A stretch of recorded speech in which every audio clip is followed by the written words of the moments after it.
What is up, everybody? Welcome back to the holiday edition of Ask the King. It is Christmas Eve 2021. I'm Darkside Phil. I welcome you to part 2 of Ask the King, episode 89, because part 1 already went down. If you're watching this on demand on YouTube, go find it. It's there. It's live on the King Hate vlogs already. Lots of good questions that were answered so far. And during the break, some very generous contributions came in. We hit the second tier tips goal, which means the Let's Get Lit hat goes on for the final time, because after today, no more hats and no more Christmas sweaters. Today is the last time to do that. When I come back on Sunday, Christmas will be over. It will not be appropriate to be wearing that stuff any further, you see? So thank you for your contributions and your support so far today, everyone. Thank you. Now, without further ado, let's jump right back in, because we have many more questions to answer on this holiday edition of Ask the King. How does that sound? All right.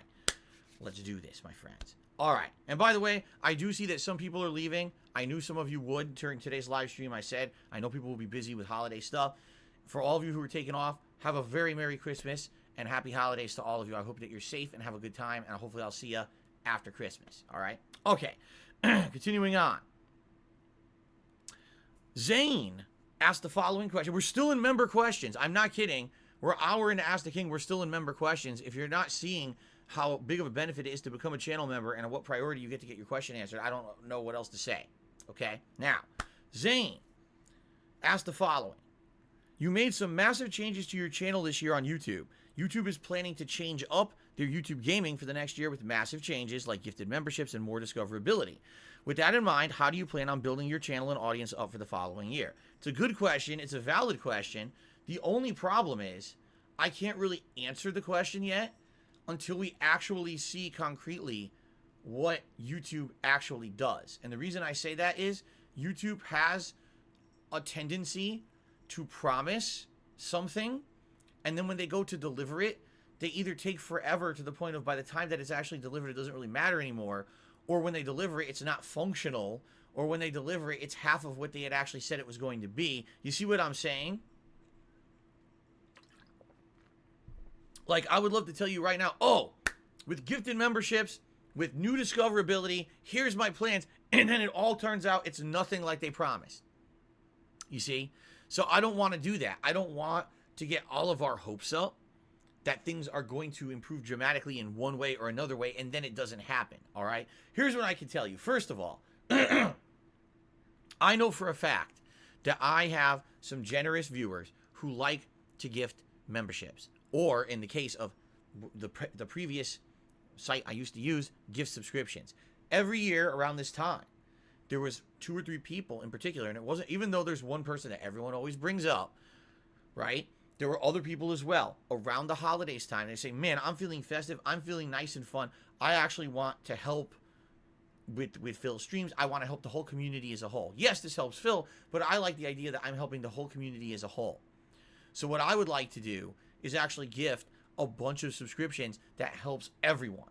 So, you know, they would drop a 20, 30 sub bomb on the stream chat. All these people now would have subscriptions. It would help me out. In the long term, some people would actually like the subscription so much, they would want to keep it.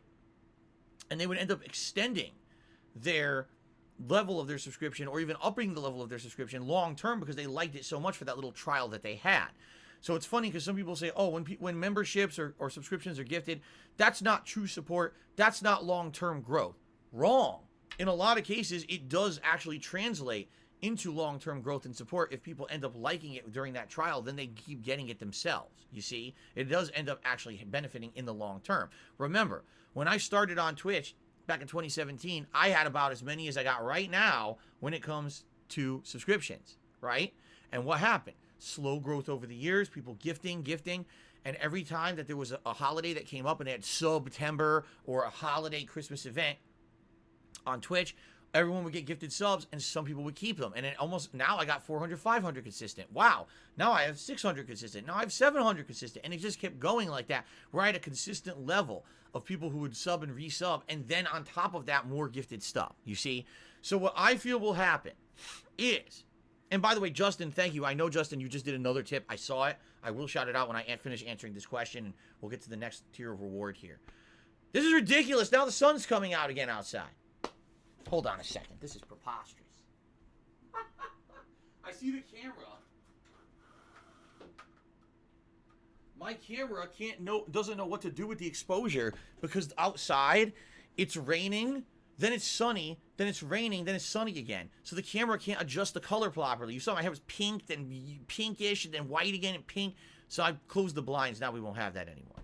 Jeez. Okay. Now, the point I'm getting to is thus. If YouTube does what they've promised they're going to do in 2022, and let's say within the first 2 months of the year, there's now gifted memberships, I guarantee you that in February, when there is a huge amount of new releases coming out in a short period of time, there will be people who will come and gift memberships to the channel because they're like, wow, I love this place. I love hanging out with Phil in the community. I want to help out. Let's do this. And they'll drop those membership bombs and people will appreciate it and love it. And there may be some people who long-term like that and will now extend their memberships. And it will help the channel with growth. It absolutely will. But will it actually work the same way it worked over on Twitch? Are there going to be different criteria? Is it, you know what I'm saying? We don't know. Will a gifted membership be the same cost as a regular membership? Will a gifted membership work differently? We don't know. Until we have the date it's happening, the details of what's happening, it's impossible to try to plan around stuff like that. It really is. Like, how can you plan around it when you don't know how it's going to be implemented properly? They also said, oh, there's going to be new discoverability on YouTube for streamers. That's great. You said that also years ago. You launched YouTube Gaming. It was a complete separate site from YouTube itself. And you claimed it was going to be the go-to destination for gaming on the internet, right? They did. They said, oh, you're going to be able to go there to see gaming videos, gaming streams. Forget Twitch. Go to YouTube Gaming. That's the place. And then what happened? Within a few months, they stopped mentioning it. They stopped promoting it. They didn't constantly update it ever. It just kind of was, and it fizzled out. You know, remember, I tried doing streaming on YouTube for a while, and people were like, oh, you're going to benefit from YouTube Gaming. No, it didn't help at all because it never had the discoverability or the features that Twitch had, so it failed. And YouTube gave up. Instead of YouTube saying, okay, we announced something, now we support it, they have a tendency to announce something, support it for 2 months, and then drop it all together and move on to something else, right? Right now, YouTube's focus is these YouTube shorts. They're trying to be like TikTok. Maybe next year, for 2-3 months, they'll actually care about streaming, but then when are they going to drop that and go on to the next thing? This is the problem. They don't focus enough on something for it to finally have an end game improvement. You know what I'm saying? Like, it's nice to have a tweak here and a tweak there, but unless you actually full-time focus on something to try to make it better, it's never going to succeed. YouTube absolutely, positively, 100% this year could have overtaken Twitch as the main streaming site on the internet. They have the capacity, they have the tools, they have the bandwidth, they have the exposure. They could have taken advantage of all the things that was happening negative over on Twitch. And they could have become the premier streaming site. They were recruiting top Twitch streamers. They were basically trying to get people to understand that here it's not like Twitch. But what did they do then? They dropped the ball. We got all these streamers to come over and did no improvements to the streaming. Great. So what was the point? And the answer is there was none. I don't understand. I just don't understand the business decisions that the management of YouTube make. Why would you pay all this money to pull top Twitch streamers off of Twitch and stream exclusively on YouTube, then add nothing to make YouTube streaming desirable to the masses, right? There's people right now on Twitch that really want to leave. Seriously. They're like, man, on Twitch, there's toxicity, there's hatred, there's all kinds of bigotry and nonsense on there. The site promoted girls taking off their clothes and doing sexual acts for a public audience as some kind of thing that's good, which is not. It's vile. There were children watching it. You know what I'm saying? Like, they did all these terrible things this year. There's people who don't want to be there anymore. But they're deathly afraid that if they leave Twitch and come to YouTube, they will fall into a black hole of oblivion and never be able to be seen again because no one will be able to find their content. And they're right. Because YouTube's algorithm is so bad that unless you're making drama content, seriously, you cannot be found. If you're the content creator, you can't be found. Someone making a video about you in a negative way can be found, but not the original content. You know? So, yeah, until they change all that. Right? I don't see how any kind of tweaks, any kind of improvements that YouTube is claiming they're going to do in 2022 is going to help. Oh, we're going to improve discoverability. How? You said that years ago. You created YouTube Gaming, and then after 3 months, you dropped it.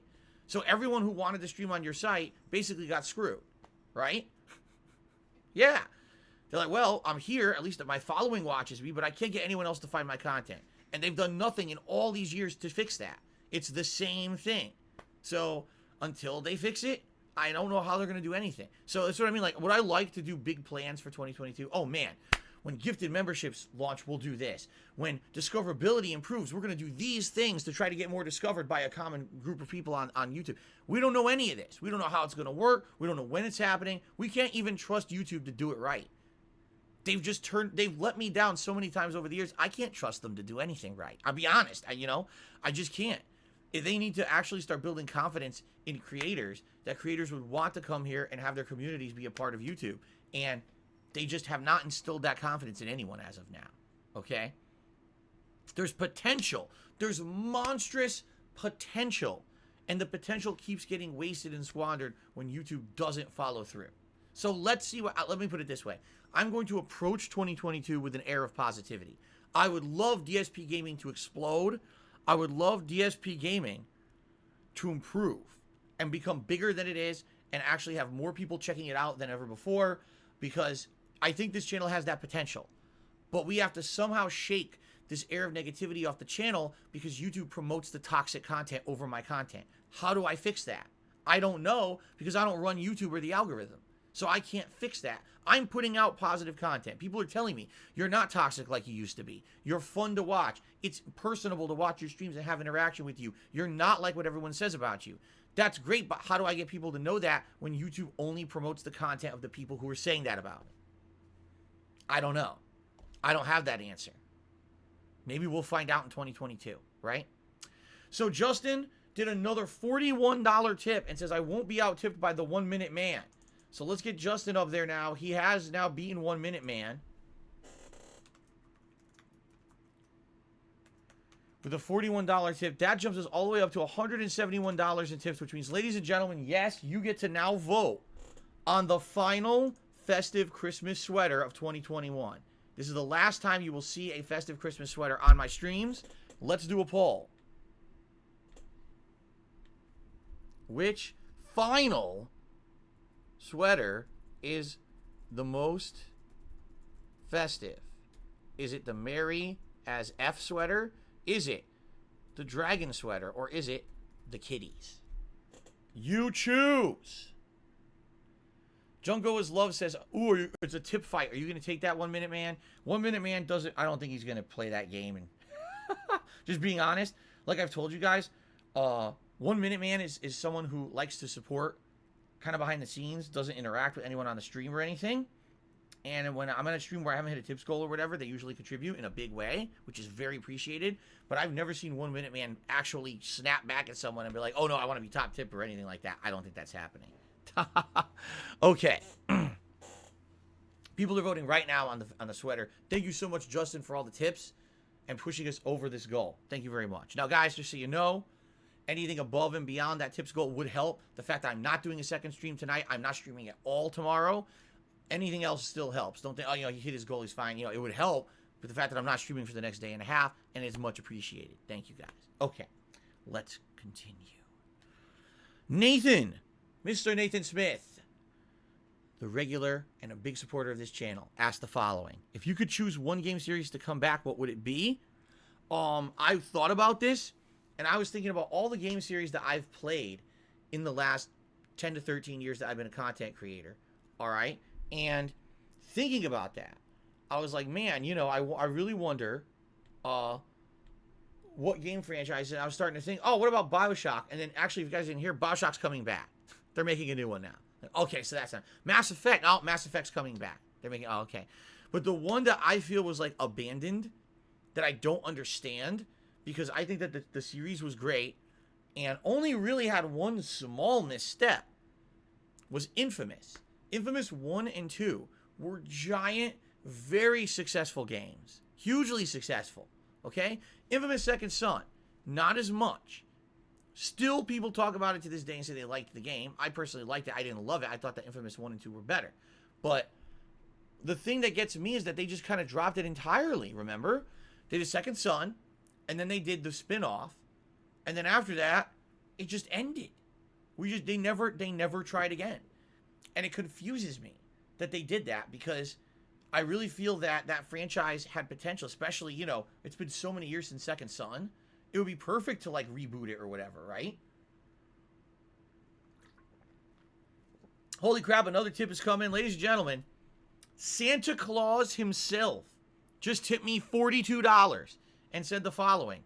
Ho, ho, ho, my friends. Santa wishes you all a Merry Christmas. You all enjoyed the festivities and fun time with your families. Thank you, Santa Claus, straight from the North Pole with festive support. And so now Santa Claus becomes the top tipper of the stream with a $42 tip. That jumps us up to 213. Wow, thank you guys for that support today. Very appreciated. Thank you, thank you, thank you. Thank you again. Okay. Thank you, Santa Claus. Appreciate that. All right. So the poll's still going. Please keep voting, guys. I'm going to leave it running for about another minute or two. Right now, 76 people out of 260 have voted. That's not even a third, guys. More people need to vote. Right now, it's between Merry as Fuck and Kitties. And it could flip if more people vote. Okay? So anyway, I say Infamous. Like, I was really hardcore thinking about this. I was like, dude, what games just died out of nowhere, but were actually pretty good franchises that would be good if they came back? And that's the one that stands out in my mind. Because it seems like everything else keeps coming back, but Infamous just kind of got buried, you know? I don't know why. Like I said, I don't think Second Son was a terrible game. I didn't like it as much as 1 and 2, but it was still a pretty decent game. Okay. Continuing on. Jones to Bones, yes, that's right. Jones to Bones got 2 questions answered on this Ask the King. He asked the following. Do you and Kat ever game together? Do my wife and I ever game together? Well, I guess it depends on what you mean by that. Do we technically play video games simultaneously? Like, am I player 1 and she's player 2, or she player 1 and I'm player 2? No, we've never done that. Nope, not once. We haven't done any co-op games or anything like that.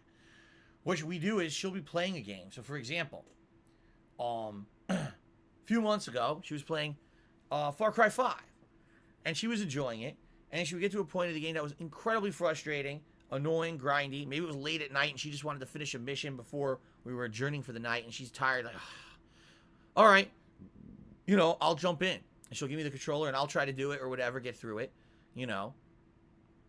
Right now, she's playing Witcher 3, and what I'm trying to do is, as she's playing it, explain certain systems and things to her. Like, she didn't know that you could craft the runes. She thought you could only just find them in the world or buy them. I was like, no, you can actually craft the runes by buying the diagrams. And then you can go to certain blacksmiths and they'll fuse the runes together for you to make better runes to put on your weapons and armor. You see? I also explained to her that you need to find the master blacksmith and the master weaponsmith so that way you can do the high level stuff, because without that, the whole game, you're suffering trying to craft armor, trying to buy weapons, repair kits and shit, and you can't do it. And it's a big slog until you find them, so it's important to find them right away. And in fact, it was funny, she did the mission to get the master weapon guy like 10 levels before she was supposed to. She treated it like Dark Souls. She was fighting enemies that like killed her with 2 hits, and she took her long to do it, but she pulled it off, and she unlocked the armor way early, so she was able to buy all the kits, and she actually got high level stuff like right away, which is really cool. But do I actually play the game physically with her? No. If I need to take over to help in a part, I will. For the most part, I just like watching and commenting and helping her when I can with knowledge, as opposed to actually jumping in and playing the game with her. See what I'm saying? Okay. All right. Continuing on. The Danimal asks the following question. Another channel member. Being that streaming is your full-time job, do you play your Xbox and PlayStation off of your streams, or is it something that you only do for streaming? Outside of watching my wife play or assisting my wife play, I never play anything at all in this office unless I'm on a stream. Never. That's right, never. That's right, Jasper. That's right. Right, buddy? You heard him meow? Did you hear him meow? Yeah, never. This is my work. This is my job. This is what I do for a living. It's my hobby. Listen, I love gaming. I wouldn't do it if I didn't love it. But, you know, when you do something for a living, the last thing you want to do is then do it off stream. You know what I'm saying? And it's funny because when I first started on YouTube as a content creator, people would say things to me like, oh, well, who do you watch? And I'm like, who do I watch? No one. I'm on YouTube making content all day. Why do I want to watch other content creators do the same kind of content that I'm doing? Like, what are you talking about? I want to be, when I'm not doing my work, I want to do other things outside of what I do for work. So my games are work, so I don't want to play games. I mean, it's nice watching my wife play games because it's different. It's a different perspective, different skill levels in different games. Actually, she's better at some stuff than I am, and she's not as good at some stuff as I am. So it's different. It's interesting to see someone play the same games that I've played and stuff. And also, I like seeing her different choices when she plays a game, different from what I did when I played them. But that being said, I want to unwind and unplug from all of this when I'm not on stream. You see what I'm saying? Like, to me, it's more relaxing to say, okay, I am not going to do this stuff when I'm offline. Let me go do other stuff. Let me watch television with my wife, listen to some relaxing music, play with Jasper Kitty, watch my wife play games. You see, that's what I like to do when I'm not doing this. I need time away. If my entire existence was games, then I would likely get burnt out on games and not enjoy them. But with the fact that this is my gaming experience right here, that's good. That way I don't get burnt out. Choom Baguette. Now I will answer Choom Baguette's question from earlier when they asked, have you ever suffered from eye strain? Yes, there's different kinds of eye strain you can get. Sometimes my eyes burn, and usually my eyes tend to burn at 2 different times. Number one, when spring first starts and all the pollen is out, because I do have pollen allergies, and man, that first week of spring or 2 weeks of spring can get real bad because I have postnasal drip, but it also affects my eyes bad to the point where it's like if I touch my eye, it'll swell up and be pink and burning. Like, ah, shit, okay? The other time that happens is during the very beginning of winter or fall when we turn on the heat. So now you have dry air and dry heat in the house for the first time in many, many months. And that dry air actually also affects my eyes, my membranes. It makes it get irritated. And in fact, I would say the first week or 2 weeks that we had the heat on like a month or two ago was bad. And then I kind of got my body adjusted to it, and now I'm okay with it again. So, now strain in particular, have there been days when I actually had a full-on eye strain playing games? Yes. I'm happy to report it has not been a major issue. When I first started doing this job full-time, I bought these, the Gunnar glasses. Okay? The reason I bought them was because I actually felt that if I did videos like this full-time, played games full-time, it might actually hurt my eyes.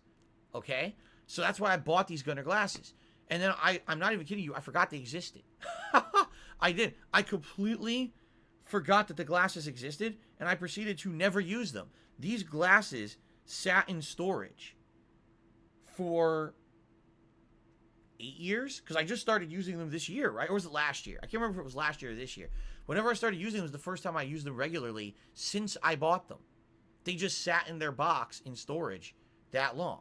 So I thought, oh man, one day my eyes, I'm going to have eye strain, and I'm really going to need, help with my eyes. And I never did, luckily. It never happened. My eyes never really got worse or anything to the point where I'm like, oh man, now I really need to do something to help my eyes. Let me put on the Gunnar glasses or whatever. They've been fine. So it's funny now though, because this year I started wearing the Gunnar glasses, and some people have actually asked me, hey, what do you think of the Gunnar glasses? Do they help you or not? I can actually tell you I think they do. I don't think they necessarily do too much, but they definitely help a little bit. Like every once in a while, I remember I'd have a day where I'm like, oh, my eyes are burning, or oh, my eyes just feel like, they're bugging out. I don't usually get that feeling that much anymore, and maybe it's because I wear the glasses when we hit the tip skull or not. I don't know, but certainly it feels a little bit better than maybe without them. I mean, I'm just speculating, but yeah, I'm thinking they must have some kind of a positive effect.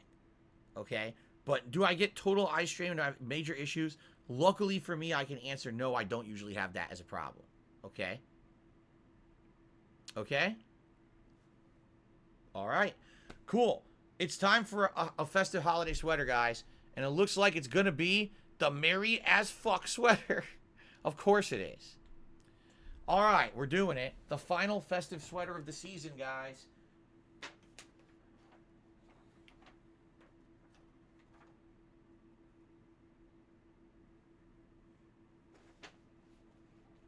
I gotta take the hat off to do this. All All right.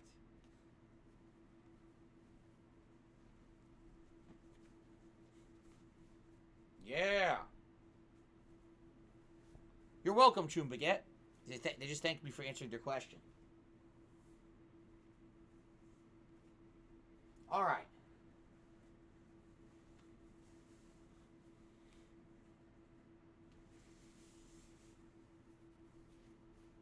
Whew. Very nice. Now,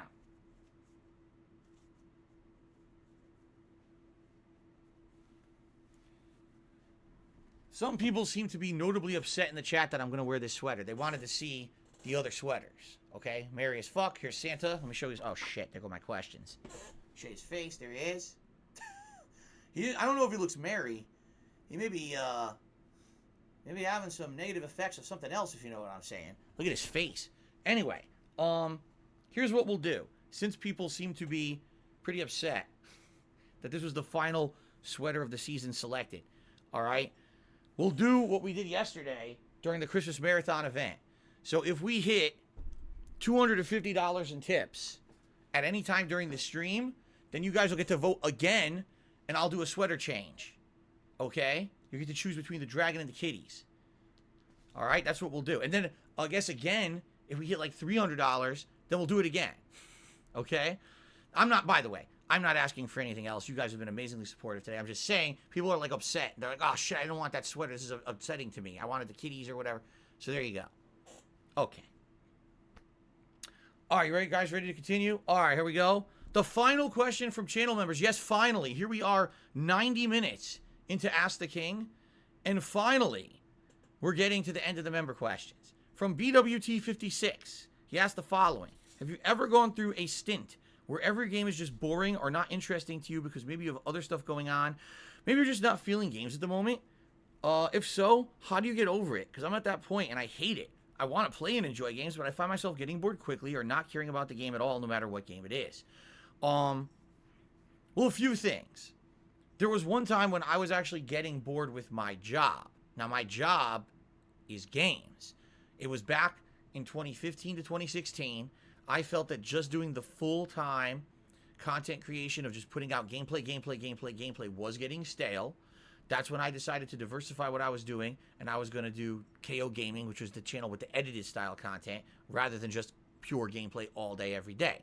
At that point, I was actually losing my passion for what I was doing. I was very bored with it. I felt like it was the same thing every day. I was tired of talking to myself playing games, you know. Now, I foolishly could have just been a full-time streamer and decided to interact with my audience, but I was very stubborn back then, believing that I could make it work as a YouTuber and not a streamer, and that was really stupid. I feel if I had jumped on the streaming bandwagon a little bit earlier, maybe things would have been different in a positive way. But instead, I jumped on the streaming, the full-time streaming bandwagon kind of late. And if you haven't noticed, ever since I started doing it in 2017, I think things got better and better for my content, for us in general, right? But gaming in general, for me, it's hard for me to say that, and here's why. Getting tired of gaming in general, because remember, for the longest time, I wasn't playing video games. I would say in the 90s, I absolutely loved home video games. I thought that they were amazing. SNES was my favorite console of all time, but then I owned a PS1, I owned a Dreamcast. That whole era was amazing. Then I got into competitive Street Fighter, and competitive Street Fighter basically took up any free time that I had outside of having a full-time job and going to school, college. And so, because all my time was put into competitive Street Fighter, I basically stopped playing video games outside of Street Fighter. So I would say from the year of 1999 all the way through 2007, 8+ years of my life, I stopped playing console video games entirely and just played Street Fighter. There's a few exceptions here and there, but mostly it was just all about Street Fighter.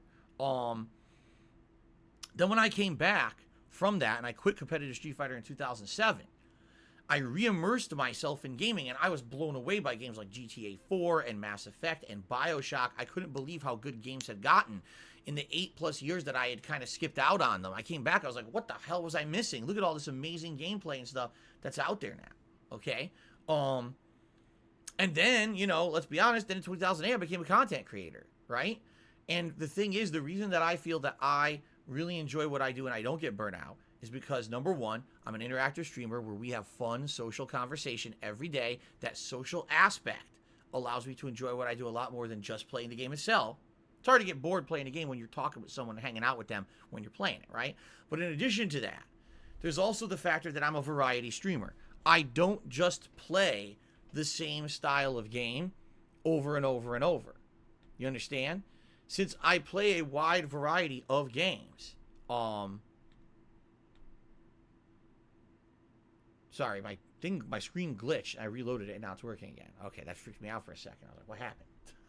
Okay, since I play such a wide variety of games, right? For example, think about what I'm playing right now. I just started Skyrim. I just started Resident Evil 4. I'm doing Grand Theft Auto 3 Definitive Edition. I'm trying to finish up Lost Judgment on the late streams. I'm doing Halo Infinite multiplayer, and I'm doing old school Street Fighter. All at once. So because I'm doing that variety of stuff, it's hard for me to get bored. I don't even feel like I'm playing the games enough. You know what I'm saying?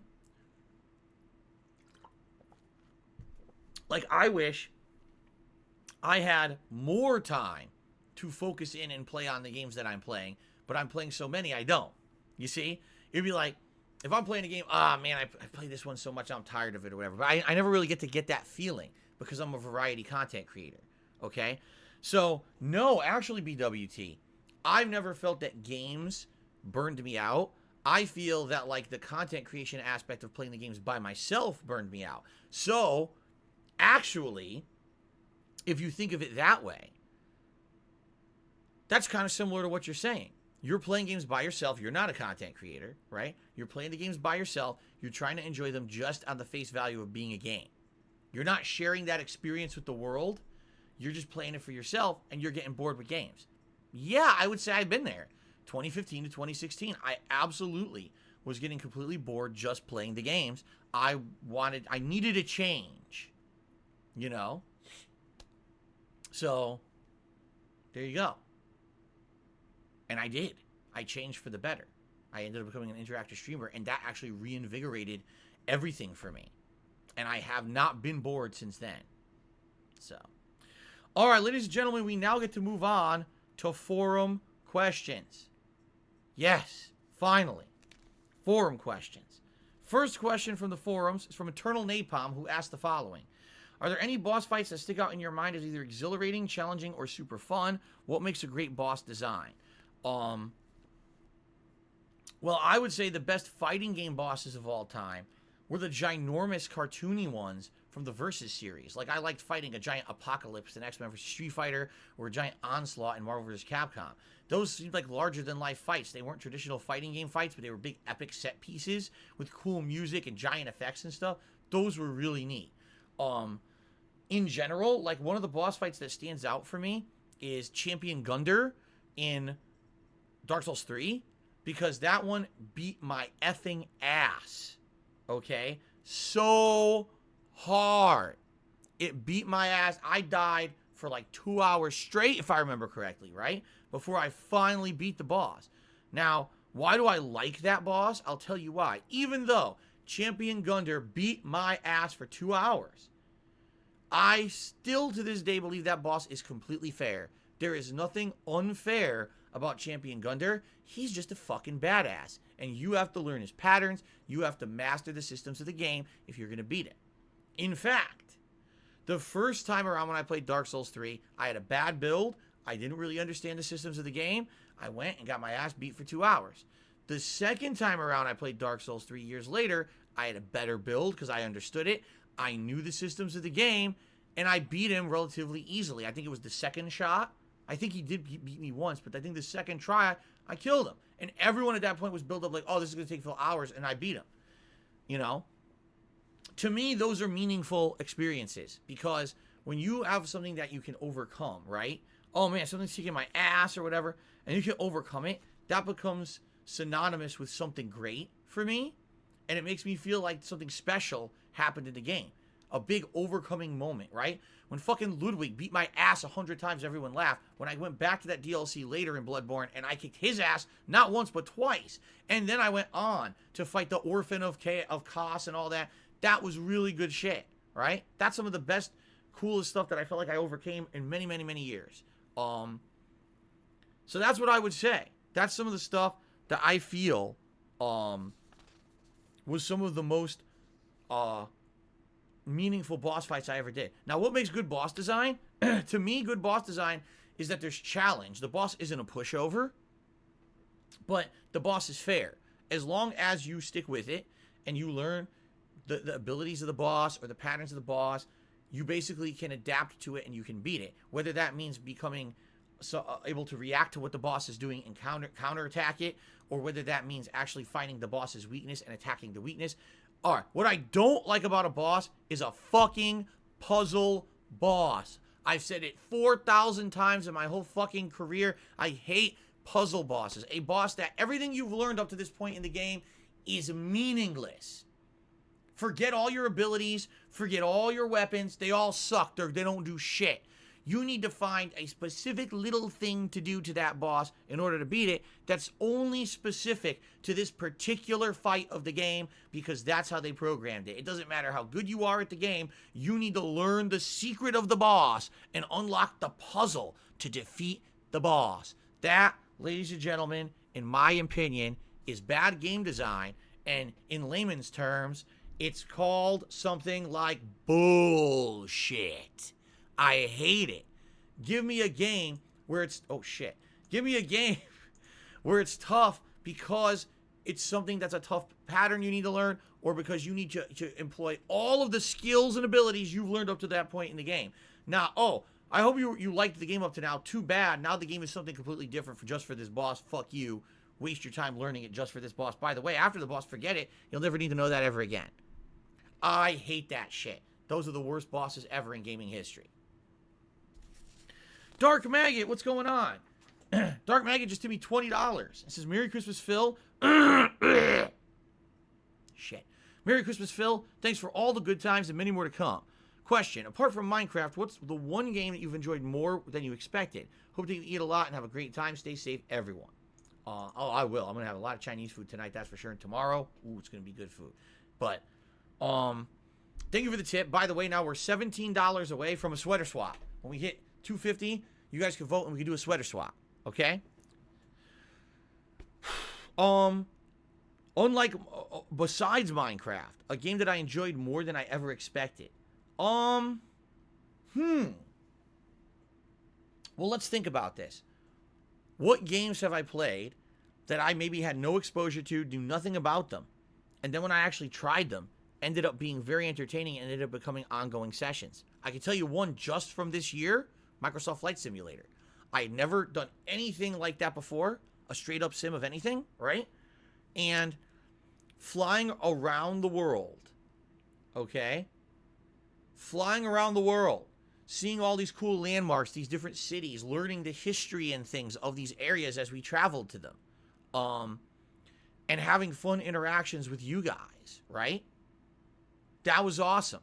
And it ended up being an ongoing chill stream for like 2 months that we did. That was really meaningful. It actually, I feel like that, if you watch that series, if you just watch my Microsoft Flight Sim stuff for 2 months, not only will you get an education, but you'll have a lot of chill fun with me and my audience. It was really special, right? Geez, I mean, just this year, Hades. Here's a franchise where I had played previous games from these guys, like Transistor, Bastion, and never did I think that in 2021, I would play a game from the same studio, and it would be as good or as enjoyable of an experience as it was. But man, I'm glad that I played it. I missed out on it last year. It was on a lot of other venues, right? And it wasn't available until it was on Game Pass for Xbox Series X as something, really readily playable for me. And playing it, like, damn, I missed out. This is an outstanding plot, amazing gameplay, the complexity of the different weapons, upgrades, and things, all the variables involved in it. Boy, did it show me how a roguelike can be very entertaining. It really did. He's going crazy on my hat right now.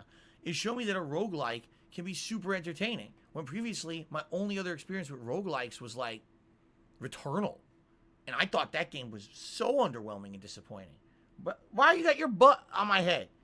Why? He's rubbing his butthole on my head. No, he's not. You know what he's doing? He's looking at the decorations and the phone behind him. He turned around. He gave me a nice festive Christmas butt rub. Very nice, Jasper. Thank you. Thank you for the butt rub. Where'd you go? Oh. Thank you very much for the butt rub. Oh, now he's rubbing his face on my beard. Look at this. Look at this. What's he doing? Oh, you're such a lovable cat. He's such a love bug cat. We call him the love bug kitty. He loves rubbing. He loves licking. Anything, you know, lovey-dovey cat. When he's in the mood, he's a loving cat. And then other times he can be a terror, but, you know, he's so cute. Okay. So anyway, yeah, Dark Maggot, those would be some games just from this year. I'm sure there's been many others over the years, but those are the two that come to mind. Flight Sim and Hades. Shout out to Alex from Phoenix who just did a super chat. He says, Merry Christmas to you and your family. I enjoyed the Halo campaign playthrough with you spraying mofos and Jasper's multiple cameos. Thank you. You're welcome, Alex. Thank you for the super chat, and I agree. Yeah, you know, Jasper being here on the stream, as intrusive as sometimes it can be when he's blocking the television and stuff, I feel like it's definitely a welcome addition, and it's something that's a nice staple of the streams to see him come by and be a part of everything. I really enjoy that too. So, okay, continuing on with the questions, because we're actually going to go on another break in about 15 minutes. Let's see here. The next question here is from I Cured It With My Brain, and he asked the following.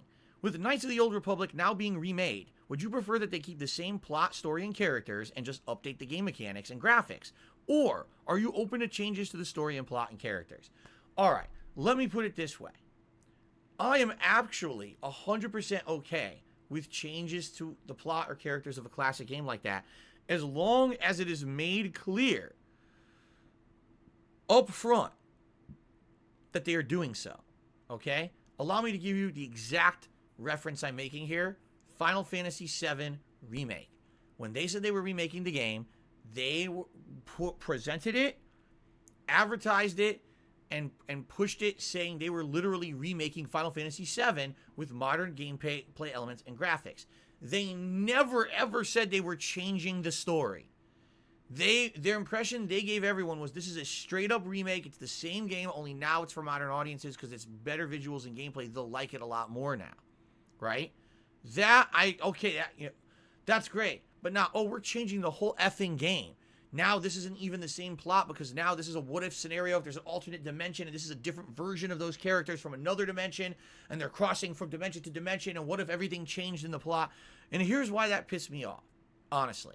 Not the fact that they did it, but because they didn't announce it, I couldn't prepare myself for it. If I had known that this is what they were doing, I absolutely, the summer before, would have played the original Final Fantasy VII as a playthrough.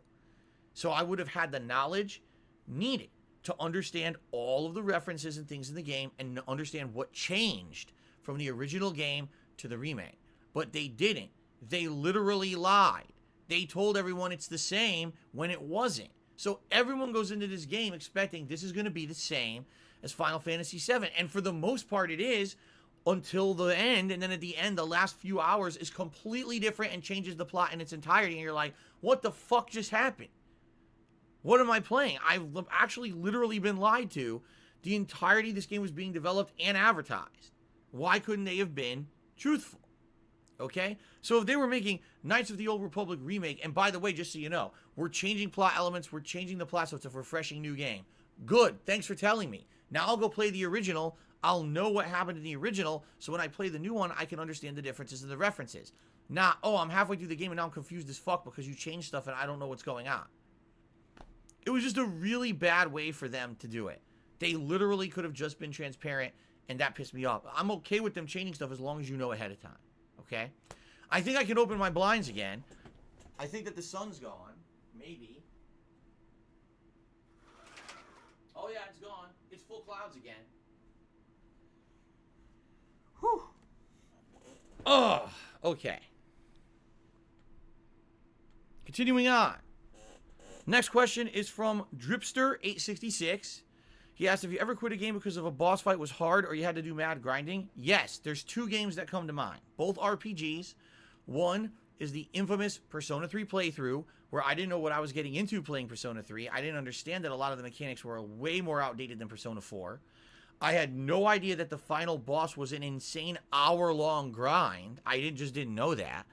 And if you get to the end of this boss, there's an RNG factor where the boss can do random status effects. And because it's RNG, meaning it's randomly generated, it's not, the set pattern creates this effect. It's just, random stuff happens. You can get to a situation where your party cannot recover. Okay? Now, it takes an hour to get to this part of the fight. And by the way, it's fun. You get to fight all these different phases of the boss and everything to get to this part. And you're like, wow, this is so cool because I used all my abilities, all my knowledge of the game up to this point to get to this point. And now let's finish the boss for good.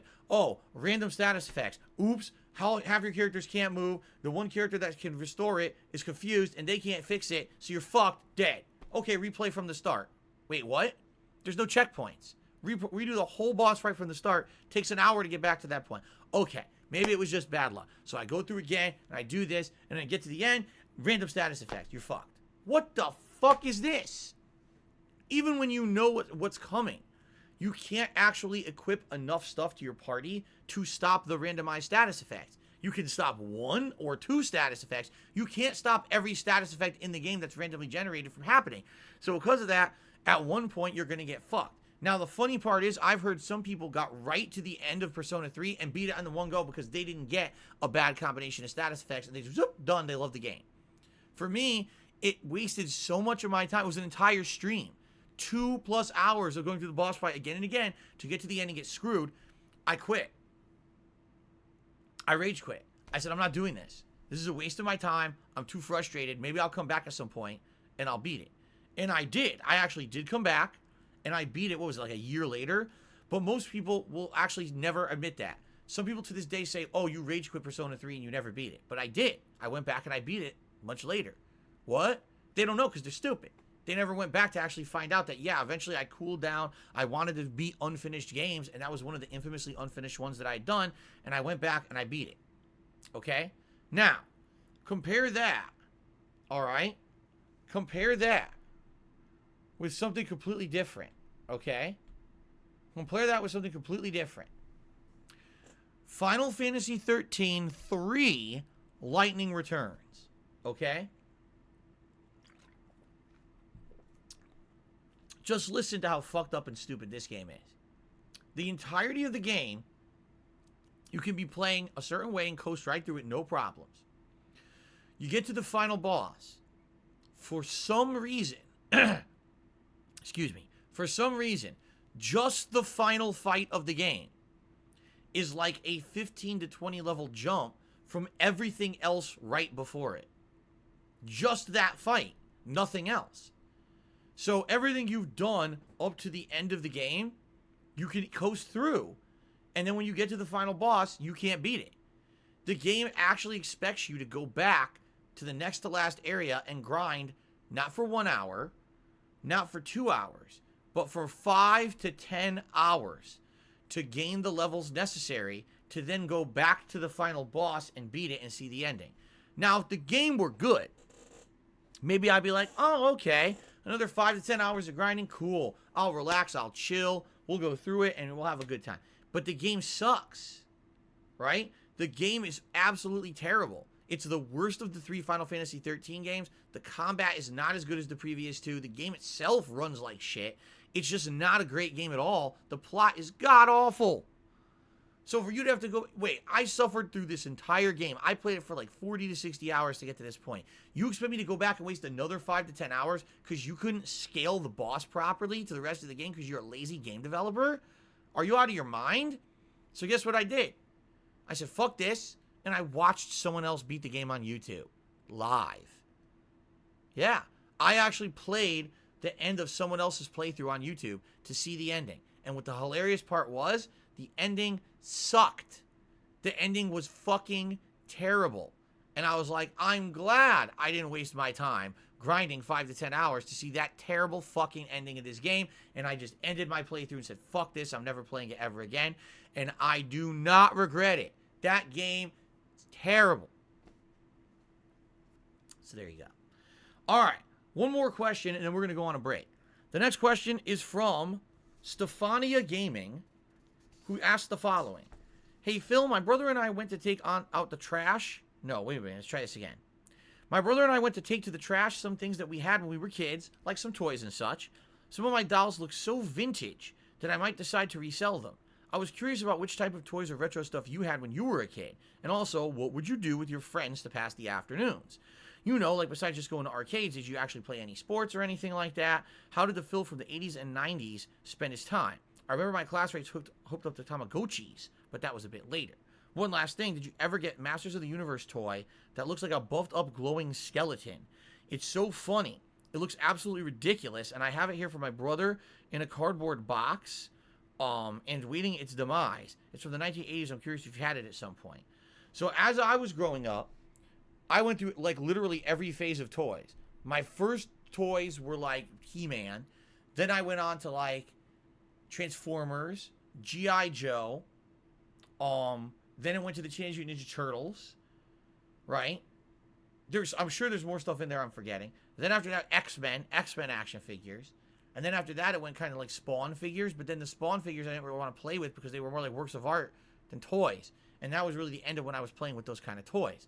So yeah, absolutely, I would play with toys like that with my friends outside, playing around and everything. But in addition to that, you know, we liked to do other stuff outside of just playing with figures. Like we had water guns. We'd run around, you know, in the summer shooting each other with water guns. Back then was when they actually started to have some of the battery-powered guns. Now, by the way, they didn't look real. Like I had one that was like orange, neon orange and blue. And it was an automatic. You run around going, but shooting water at people and stuff like that. Water balloons, stuff like that. As for sports, never really played any sports seriously. But like I tell everyone and they laugh at me, I used to play badminton. Badminton. You know, with the net and the birdie or shuttlecock and the long racket with a small end. You would strike the shuttlecock back and forth over the net. I used to play it in my driveway with my dad, and then later on with my friends we'd play against each other. We loved it. It was fun as hell. I had a long driveway when I was a kid, so there was a lot of space to do stuff like that. Anything that was like a long field kind of a deal, there was a lot of space to do it. We'd take the cars out of the driveway, put them on the street, and we'd play in the driveway all day, which was really fun. So, no, I never owned a WWE figure, Everlove. No, not once in my life did I ever own a WWE figure. I liked pro wrestling when I was a kid, but I actually got into it as a result of my great uncle, or, excuse me, not my great uncle, my godfather, who liked it, and we actually went over one Thanksgiving. We went over there to have Thanksgiving dinner with them, and they were watching Survivor Series on Thanksgiving, and that got me into pro wrestling. So I liked watching it, but I never had like any collectibles or anything of pro wrestling or anything like that back in the day. No. In particular, this question that Stefania Game is asking about the glowing skeleton figure, if I'm remembering correctly, okay, I think I had it. I think what it was, it actually had the body of like He-Man, but they recast the plastic to be like transparent. So it kind of looked like white, transparent white. But what they did is they like sketched a skeleton onto it, if I'm remembering correctly. And it had the head of a skeleton, but it wasn't. The thing that threw me off about this thing, it was a skeleton with a buff body and the head of a skeleton, but it wasn't Skeletor. I thought, if I remember correctly, when I got it, I thought it was Skeletor. I thought it was like another version of Skeletor. But it wasn't. It was something else. Now, if I'm remembering correctly, okay, the prominent feature of that figure was that if you left it out in the sun all day or under a lamp all day, then if you turned the lights off, it glowed in the dark. So it was a glow-in-the-dark figure. But none of the other He-Man toys glowed in the dark. So what was the point of having a glow-in-the-dark figure if you turn the lights off and the only toy you can see out of all the toys you have is the one? You can't play with the other toys because you can't see them because you're in the dark. You see? They're like, oh, well, I'll turn on a flashlight. Then why do you need the glow-in-the-dark figure if you're turning a light on? You see? So the whole premise of the figure didn't make sense. You know what I mean? It didn't make sense at all because you can't play with your toys in the dark. You can't see them.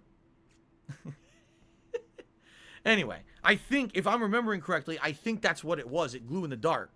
I think. Okay. All right, guys. It's time for our second break of the show. This will be about roughly 5 minutes. It won't be a long break.